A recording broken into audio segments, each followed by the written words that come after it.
from Santo Tomas, Batangas. So ayan, shoutout kay Ka-Sidecar. Siya yung nagpagawa ng version 3 na semi-stainless from Santo Tomas, Batangas. Ayan. Quality, ang linis ng mga tirada. Shout out, magpagawa na kayo dito ng mga unit ng bicycle. Napakaganda ng mga gawa nila. Ayun. Quality talaga. Ayun. Bali, semi-stainless to mga Ka-Sidecar. Ito na rin yung side mirror na nilagay natin, yung side mirror ng ano yan mga Ka-Sidecar, ng e-trike. So yan, dito sa gilid para visible masyado yung ano, yung likuran. So dito wala nang side mirror mga Ka-Sidecar. Bali kasang ano to, Honda TMX 125. Complete accessories na to, may ladder at saka mayroong yan, mudguard, stainless. Then ito, naka ano na rin to, mayroon na pintuan. Magkaharapan na rin mga Ka-Sidecar yung upuan nito.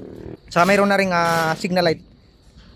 Yan, half body siya mga Ka-Sidecar. Stainless sa ilalim, galvan na sa ibabaw.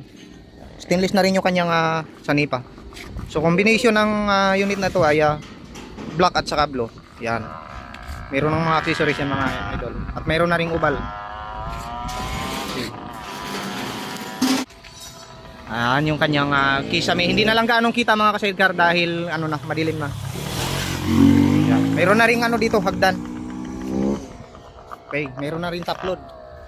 At yun na nga mga ka-sidecar, ito nga palang sidecar na ito ay pinagawa talaga ito ni ka-sidecar. Bali, itong purpose nito ay pang school service mga ka-sidecar.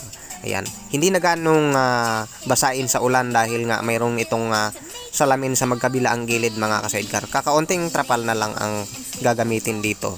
Ayan, ito nga pala mga ka-sidecar ang iba pang mga sample na mga unit na kung gusto nyo magpa-customize sa amin ng ganitong design, ayan, mag-message lang kayo mga ka-sidecar sa aming Facebook page o di kaya pwede kayo